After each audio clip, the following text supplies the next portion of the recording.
ஆனா அவ ரெண்டு பேரையும் விட நீ ரொம்ப ஹாட்டா இருக்கடி என்று அந்த ஹாட்டில் அழுத்தம் கொடுத்து கூறி அவள் காதில் காதல் கணவனாய் ரகசியம் சொல்வான்.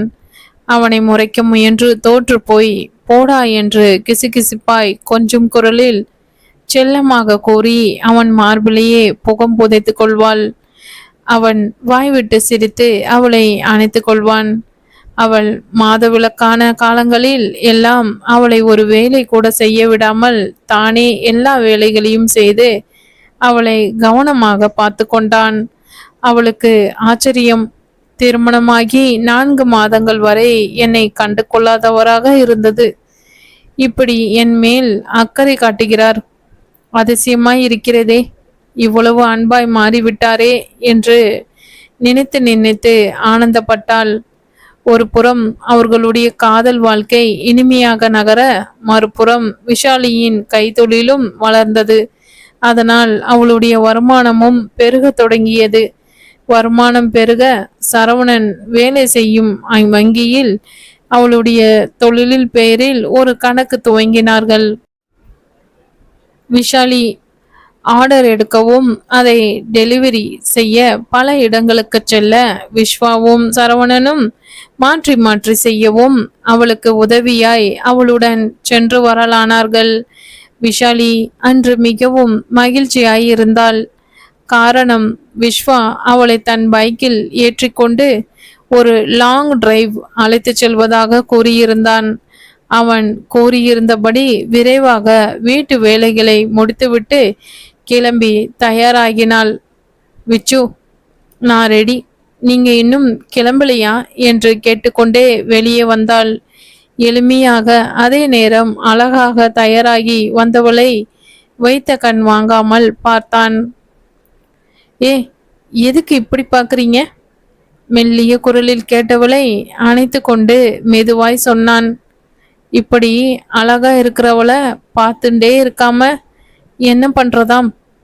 அவள் சிரித்தபடி அவன் கேட்டதற்கு பதில் சொன்னாள். விச்சு, உண்மையை சொல்லணும்னா நீங்க தான் ரொம்ப ரொம்ப அழகா செக்க செவல்னு ஹிந்தி சினிமா ஹீரோ மாதிரி இருக்கீங்க. பார்த்து எவளாவது லவ் லெட்டர் கொடுத்துட போறா. நான் ஒருத்தி இருக்கேன் உங்களுக்கு, மறந்துடாதீங்கோ. அவள் கூறியதை கேட்டு அவன் சிரித்தான். அப்படி எவளாவது லெட்டர் கொடுத்தா ஓடி எனக்கு ஒரு அழகான பொண்டாட்டி இருக்கான்னு சொல்லிடுறேன், போதுமா? ஐயே, இப்படியா சொல்லுவா? வேற எப்படி சொல்றதாம்? எப்படியும் சொல்ல வேணாம், முதல்ல கிளம்புங்கோ. எங்கே? எங்கேயா? அப்போ நீங்க ஏதோ லாங் டிரைவ் கூட்டிட்டு போறேன்னு சொன்னதெல்லாம் பொய்யா?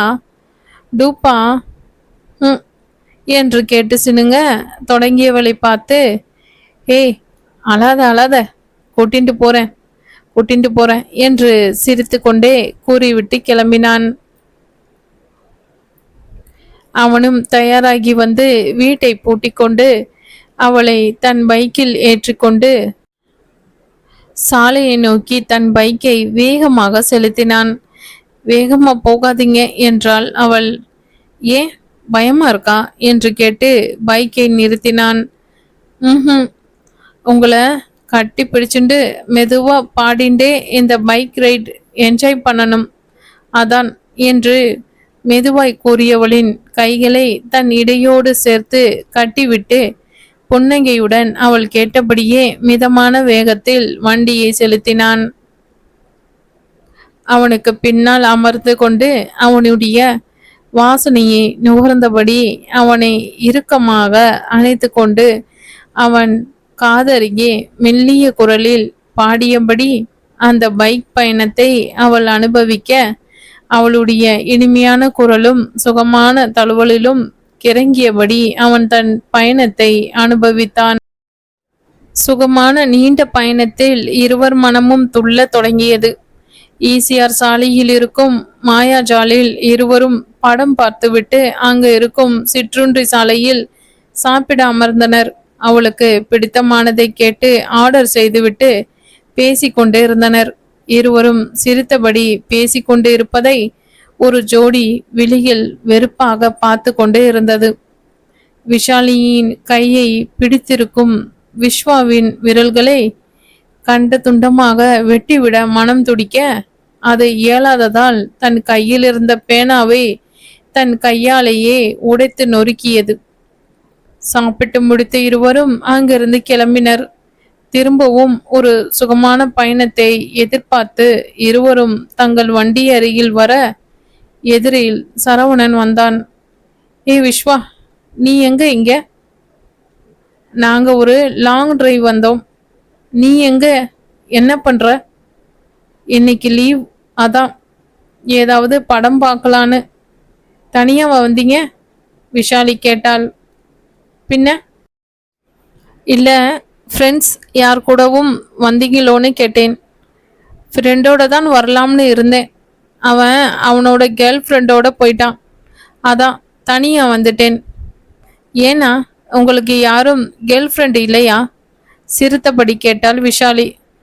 நானெல்லாம் ரொம்ப நல்ல பையமா என்றான் சரவணன். டே அடங்குடா ஷாலினி, இவனை நம்பாத, பொய் சொல்கிறான். காலேஜ் படிக்கிறச்ச எல்லா பொண்ணுங்களும் இவனை தான் சுற்றி சுற்றி வரும். அதில் உங்களுக்கு ரொம்ப வருத்தமோ என்று விஷாலி கேட்க, அப்படி கேளுமா என்றான் சரவணன் சிரித்தபடி. விஸ்வா சரவணனை முறைக்க சரவணன் சிரித்தான். விஷாலி இருவரையும் பார்த்து வாய் விட்டு சிரித்தாள். விஷாலி சிரிப்பதை பார்த்த விஸ்வாவுக்கு மனம் திருப்தியாயிருந்தது. தன் மனதுக்குள் இவை எப்பவும் இப்படி சிரிச்சுக்கிட்டே இருந்தாலே போதும் என்று நினைத்து கொண்டான். தானும் அவர்களுடன் சிரித்தான். இப்பொழுது மூவரும் சேர்ந்து சிரிப்பதை பார்த்த அந்த விழிகள் நிறம் கோபத்தில் சிவந்தது. சரவணனிடம் பேசிவிட்டு அவளிடம் விடை பெற்று கொண்டு இருவரும் கிளம்பினர். மீண்டும் ஒரு அழகான பைக் பயணம் அவர்களுக்காக காத்து இருந்தது.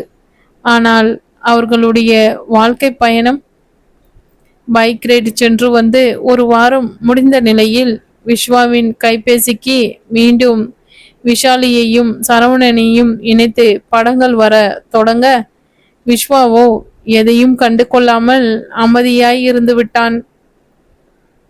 விஸ்வா அமைதியாக இருக்கிறான் என்று புரிந்து கொண்ட அந்த விஷமி இந்த முறை விஷாலியின் கைபேசிக்கு படங்களை அனுப்ப விஷாலி அதிர்ந்தாள். ஆனால் அவள் அந்த விஷமிக்கு பயப்படவில்லை. திருமணத்தின் போது எதற்காக கோபம் வந்ததோ தெரியவில்லை. அதெல்லாம் மறந்து இப்பதான் தன் கணவன் தன்னிடம் பிரியமாக நடந்து கொள்ள தொடங்கி இருக்கிறான். இப்பொழுது இதை சொன்னால் எங்கே தன்னை வெறுத்து விடுவானோ என்று தான் பயந்தாள். அதன்படி சரவணனுடன் தனியாக செல்வதை தவிர்க்க முயன்றாள். நாளைக்கு இந்த ஆர்டரை டெலிவரி பண்ணணும், நீங்க கூட வரையலா என்று விஸ்வாவிடம் கேட்க, ஏமா சரவணன் வரேன்னு சொன்னானே என்று அவன் அவளிடம் பதில் கேள்வி கேட்டான். இல்லை, அவரால் வர முடியாதுன்னு ஃபோன் பண்ணினார். அப்படியா, இரு கேட்குறேன் என்று அவன் ஃபோனை எடுக்க, வந்து எனக்கு உங்களோட போகணும்னு இருக்கு, அதான் அவர் கூட வேண்டாம், நீங்க வாங்கோ என்றாள் தயங்கி தயங்கி. விஸ்வா மனைவியை காதலுடன் பார்த்தபடியே, என் கூட வெளியே போனோம்னா நேரே சொல்லணும், அதுக்காக பொய் எதுக்கு? நான் தான் ஏற்கனவே சொல்லியிருக்கேன்ல, எனக்கு பொய் பேசுறவளா கண்டாலே பிடிக்காதுன்னு. எனக்கும் கூட பொய் பிடிக்காதுதான். ஆனா சில நேரத்துல சில குட்டி குட்டி பொய் சொல்லலாம். பொய்யால புரை தீர்த்த நன்மை பயக்குமெனின் பொய் தப்பில்லை என்று கூறி, இதுதான் இப்படி கொஞ்சுறேலே, இது என்னடி புரை தீர்த்த நன்மை? கொஞ்சினான். நன்மை இல்லையா? அவளும் கொஞ்சினாள். நன்மைதா, நன்மையே தான் என்று கூறி அவளை மேலும் தன்னுடன் இறுக்கிக் கொண்டான். இருவரும் சிரித்து கொண்டனர். ஆனால் 2 நாட்கள் கழித்து அவள் யாருடனும் செல்ல பிரியப்படவில்லை என்று விஸ்வாவே கண்டுபிடித்தான். அருகில் இருக்கும் காய்கறி கடைக்கும் கூட பங்கஜ மாமியுடனே பக்கத்து வீட்டு கிரிஜாவுடனோ செல்பவள் 2 நாட்களாக எல்லாரையும் தவிர்க்கிறாள். என்று கண்டறிந்து கொண்டான். ஆனால் அவளிடம் எதையும் கேட்டுக்கொள்ளவில்லை. மேலும் சில புகைப்படங்கள் அவளுடைய கைபேசிக்கு வந்த வண்ணம் இருக்க என்ன செய்வது என்று புரியாமல் அந்த நம்பரை அவள் பிளாக் செய்ய வேறு வேறு எண்களிலிருந்து படங்கள் வர தொடங்கியது. கண்டு நொந்தே போனாள். கூடவே ஒரு வாட்ஸ்அப் செய்தியும் வந்தது. நீ என்ன இடத்திற்கு என்ன தேதியில் இத்தனை மணிக்கு தனியா வந்தால் நான் யார் என்பதையும் என்னிடம் உள்ள படங்கள் எல்லாவற்றையும் தந்து விடுவேன். நீ வருகிறாய் என்றால் இந்த எண்ணுக்கு ஒரு பிளாங்க் மெசேஜ் அனுப்பு என்று செய்தியில் சொல்லியிருக்க விஷாலி படப்படப்பாக உணர்ந்தாள். இருந்தாலும் இந்த பிரச்சனைக்கு ஒரு முடிவு கட்ட அவள் அந்த செய்தி சொன்னபடியே செய்தாள். மறுநாள் சரவணன் எதற்கோ ஃபோன் செய்யும் போது விஷாலி சரியாக பேசாமல் போனை வைத்துவிட சரவணன் குழம்பினான். அதனால் அவன் சுப்பிரமணியனிடம் சொன்னான். உடனே அவன் விஷாலிக்கு போன் செய்ய அவள் சுப்பிரமணியனிடம் ஒழுங்காக பேசவில்லை. சுப்பிரமணிக்கு உடனேயே சந்தேகம் வந்துவிட்டது. அவன் தன் மனைவியை விட்டு அவளிடம் மெதுவாக விசாரிக்க சொன்னான். விஷாலி வித்யாவிடம் சரியாக பேசினால்தான். ஆனால் அவளுடைய பேச்சில் ஏதோ ஒட்டாத தன்மை இருப்பதாக வித்யாவுக்கும் தோன்றியது. அவள் தன் கணவனிடம் கூறினாள். சுப்பிரமணிக்கு சந்தேகம் வலுவடைந்தது. அவன் விஷாலிக்கு எதுவும் கெடுதல் நடந்து விடுமளவு விட்டுவிடக்கூடாது என்று மனதில் நிச்சயித்து கொண்டு யாருக்கோ தொடர்பு கொண்டான். அந்த நாளுக்காக விஷாலி காத்திருக்க தொடங்கினாள். அன்று காலை முதலே விஷாலி மிகவும் பரபரப்பாக இருந்தாள். என்ன ஷாலினி, ரொம்ப டென்ஷனா இருக்க? அதெல்லாம் ஒண்ணுமில்லையே. ஏமா, ஏதாவது பிரச்சனையா? என்கிட்ட சொல்லுமா என்றான் விஸ்வா. இல்ல, அதெல்லாம் எதுவும் இல்லை. ஒரு பெரிய ஆர்டர் ஒன்று, அது நமக்கு கிடைக்குமான்னு அதான் என்று வாய்க்கு வந்ததை கூறினாள். என்ன ஆர்டர்? யார் ஃபோன்? எதுவும் பண்ணலையே. இல்லை, என்னோட ஃபோனில் மெசேஜ் வந்துச்சு. இல்லையே, உன்னோட நம்பரை நம்ம எங்கேயும் யாருக்கும் கொடுக்கலையே என்றான் விஸ்வா. மெயிலில் வந்துச்சு. நான் தான் ஞாபகம் இல்லாமல் சொல்லிட்டேன். சாரி, என் நம்பருன்னு. மெயில்லையா? எங்கே காட்டு பார்க்கலாம். அது கைப்பட்டு டெலீட் ஆயிடுச்சு. டெலீட் ஆயிடுச்சா? என்ன ஷாலினி, அப்புறம் எப்படி ஆர்டர் எடுப்ப? அவங்க இன்னைக்கு என்னை அவங்க ஆஃபீஸுக்கு வர சொல்லியிருக்காங்க. நான் போய் பார்க்குறேன். ஆர்டர் கிடைச்சா சரி, இல்லைன்னா விட்டுடுவேன். நீங்கள் போக போறியா? எங்க? எந்த இடம்? எத்தனை மணிக்கு? என்கிட்ட சொல்லவே இல்லை. கூட யார் வரா? சரவணன் வரானா என்று அடுத்தடுத்த கேள்விகளை கேட்டான். என்னங்க நீங்க இத்தனை கேள்வி கேட்குறீங்க? நான் என்ன சின்ன குழந்தையா எல்லாத்தையும் உங்ககிட்ட சொல்றதுக்கு? நீங்களும் அண்ணாவும் தான் கூட்டிட்டு போய் காட்டியிருக்கீங்களே. நான் கத்துக்க மாட்டேனா? எல்லா இடத்துக்கும் உங்களாலேயோ இல்லை அண்ணாவாலேயோ எப்பவும் என் கூட வர முடியுமா? என்னை தனியா விடுங்க. இந்த வாட்டி நானே போயிட்டு ஆர்டர் எடுத்துட்டு வரேன் என்று நீளமாய் சொன்னவளை வினோதமாய் பார்த்தான். இவளிடம் ஏன் இந்த பரபரப்பு, படப்படப்பு? எதையாவது என்னிடம் சொல்ல தயங்குகிறாளா? எதுவோ சரியில்லை என்று நினைத்தான். ஆனால் இவளை கொஞ்சம் விட்டு பிடித்தால்தான் சரியான காரணம் தெரிய வரும் என்றும் புரிந்து கொண்டான். சரி சரி, பத்திரமா போயிட்டு வா. எப்பவும் போல அப்பப்போ எங்க இருக்கேன்னு வாட்ஸ்அப் பண்ணிடு. சரிப்பா, பண்றேன் என்றவளுக்கு நிம்மதியாயிருந்தது. ரொம்பலாம் இழுத்து விட்டுக்காத, ரொம்பவும் கம்மி ரேட்டுக்கு ஒத்துக்காத, சரியா? சரி, பத்திரமா.